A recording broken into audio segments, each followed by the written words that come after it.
अस्सलाम वालेकुम वरहमतुल्लाहि वबरकातुहू। सल्लु अलल हबीब सल्लल्लाहु तआला अला मुहम्मद सल्लल्लाहु तआला अलैहि व आलिहि वसल्लम।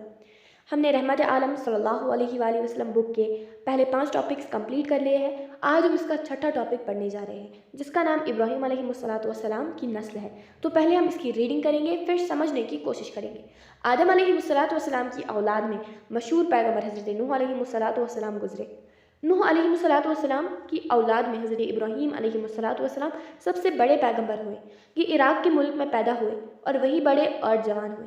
इस वक्त इराक़ के लोग चाँद, सूरज और सितारों की पूजा करते थे।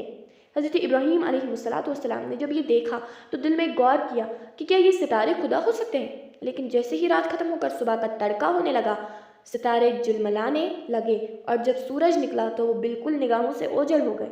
ये देखकर वो पुकार उठे कि ऐसी फ़ानी हस्तियों से मैं दिल नहीं लगाता। सुबहान अल्लाह। फिर रात आई और चाँद पर नज़र पड़ी तो ख्याल किया कि शायद इसकी रोशनी में खुदाई का जलवा हो।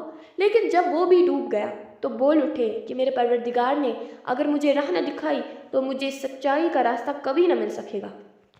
अब ख्याल हुआ कि अच्छा, सूरज की रोशनी तो सबसे बढ़कर है, क्या ये हमारा देवता नहीं हो सकता?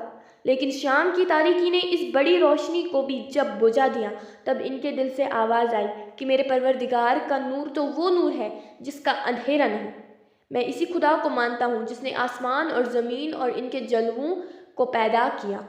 फिर लोगों से पुकार कर कहा कि मैं तुम्हारे मुशरिकाना दीन को छोड़ता हूँ और हर तरफ से मुड़कर उस एक खुदाए बरहक के आगे सर झुकाता हूँ।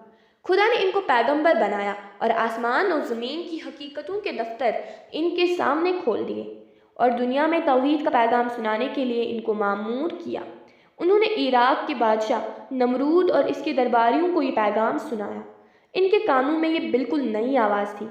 उन्होंने हज़रत इब्राहीम अलैहिस्सलातु वस्सलाम को डराया, धमकाया, मगर वो अपनी बात पर जमे रहे और एक दिन मौका पाकर इनके बुत खाने में जाकर इनकी पत्थर की मूर्तियों को तोड़ फोड़ कर रख दिया।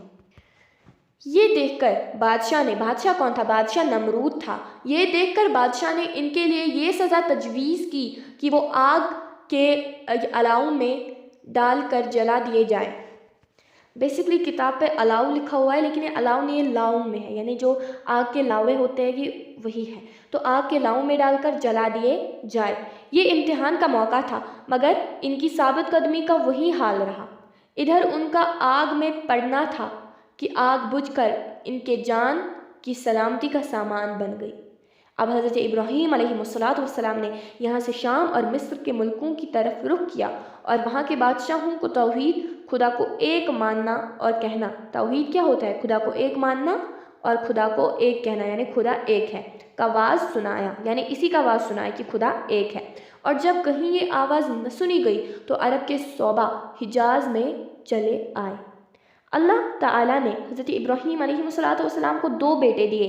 बड़े का नाम इस्माईल अलैहिस्सलातु वस्सलाम और छोटे का नाम हज़रत इसहाक़ अलैहिस्सलातु वस्सलाम रखा। इसहाक़ अलैहिस्सलातु वस्सलाम को शाम के मुल्क और इस्माईल अलैहिस्सलातु वस्सलाम को हिजाज़ में आबाद किया। अब हमने तो रीडिंग कंप्लीट कर ली, लेकिन इसमें कुछ इंपॉर्टेंट चीज़ें याद रखने के लायक है कि इराक़ के लोग चाँद, सूरज, सितारों की पूजा करते थे और हज़रत इब्राहीम अलैहिस्सलातु वस्सलाम इराक़ में पैदा हुए, वहीं बड़े भी हुए और उस वक्त इराक़ का बादशाह नमरूद था। और हमें ये भी याद रखना है कि उसके बाद, यानी जब इराक़ में उनकी आवाज़ न सुनी गई तो फिर उसके बाद वो कहाँ चले गए? शाम और मिस्र के मुल्कों में चले गए। और फिर याद रखना है कि वो क्या पैगाम ले जाते थे? खुदा को एक मानना और कहना, यानी तौहीद का पैगाम लेके जाते थे। और फिर याद रखना है कि जब वहाँ भी न सुनी गई ये आवाज़, तौहीद की आवाज़, तो वो अरब के सौबा हिजाज़ में जा गए। और उसके बाद हमें ये याद रखना है कि इब्राहीम अलैहिस्सलातु वस्सलाम के 2 बेटे थे। हज़रत इस्माईल अलैहिस्सलातु वस्सलाम बड़े बेटे थे और हज़रत इसहाक़ अलैहिस्सलातु वस्सलाम छोटे बेटे थे। लेकिन अगर क्वेश्चंस की बात की जाए तो ये क्वेश्चन आ सकता है कि हज़रत इसहाक़ को कहाँ पे उन्होंने आबाद किया और हज़रत इस्माईल को कहाँ पे? तो हज़रत इसहाक़ को शाम के मुल्क में आबाद किया और हज़रत इस्माईल अलैहिस्सलातु वस्सलाम को हिजाज़ के मुल्क में आबाद किया। और हिजाज़ का नाम ही बाद में क्या पड़ गया, यानी कि अरब, तो वो तो अरब में ही आता है। तो ये बातें कुछ याद रखने के लिए है। बाकी हम दूसरा टॉपिक भी जल्दी लाएंगे इंशाअल्लाह अज़्ज़ा वजल।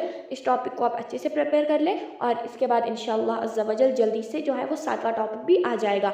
और इंशाअल्लाह अज़्ज़ा वजल हमें कुछ वक्त चाहिए, यानी ہیں کہ 10 ٹاپکس جو ہی کمپلیٹ ہو جائیں گے تو ان پورے 10 ٹاپکس کے MCQs بھی آ جائیں گے، اور جب یہ پوری کتاب کمپلیٹ ہو جائے گی تو پوری کتاب میں سے کوشچنز آئیں گے. یعنی جن بچوں کا ایگزام ہوتا ہے رحمت عالم کتاب کا سیرت کا جن بچوں کا ایگزام ہوتا ہے تو یہ ان کے لیے بالکل مدد مطلب جو میں MCQs لا رہی ہوں تو بالکل ان کے لیے ایک مدد کا سامان بنے گی، کیونکہ ویسے ہی MCQs آپ کے پیپر میں آئیں گے. صدق اللہ العلی العظیم. جزاک اللہ خیر و جزاک اللہ احسن الجزا.